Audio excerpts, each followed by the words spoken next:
ADM Naveen ബാബുവിന്റെ മരണത്തിൽ കുടുംബം നൽകിയ തുടരന്വേഷണ ഹർജിയിൽ വിധി ഈ മാസം 29-ന് കണ്ണൂർ ജുഡീഷ്യൽ മജിസ്ട്രേറ്റ് കോടതിയാണ് വിധി പറയുക. ഫെലിക്സ് ചേരുന്നുണ്ട്. ഫെലിക്സ്, അന്വേഷണം ശരിയായ ദിശയിൽ അല്ല എന്നാവശ്യപ്പെട്ടുകൊണ്ടായിരുന്നു ഹർജി. തീരുമാനം 29-ന് ഉണ്ടാകുമല്ലേ? പ്രതീക്ഷ, ഇന്ന് ഈ കേസിൽ വാദം കേട്ടു കോടതി.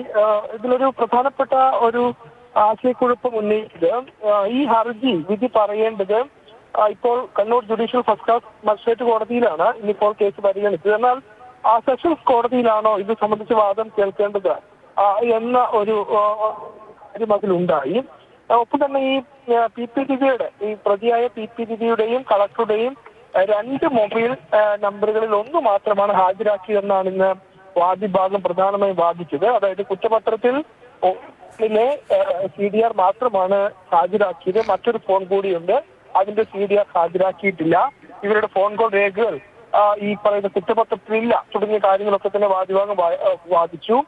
കേസ് അനാവശ്യമായി നീട്ടിക്കൊണ്ട് പോകുന്നു എന്നതായിരുന്നു PP ദിവ്യയുടെ അഭിഭാഷകൻ വാദിച്ചത്. ഏതായാലും ഇതിൽ 2 കാര്യങ്ങളുണ്ട്. ഒന്ന്, ഈ ഹർജിയിൽ വിധി പറയുന്നതുമായി ബന്ധപ്പെട്ട്. മറ്റൊന്ന്, ഈ ഹർജി ഏത് കോടതി പരിഗണിക്കണം, മജിസ്ട്രേറ്റ് കോടതി വേണോ സെഷൻസ് കോടതി വേണോ, ഈ കാര്യങ്ങളിൽ 29-നായിരിക്കും കോടതി വിധി പറയുക. ശരി.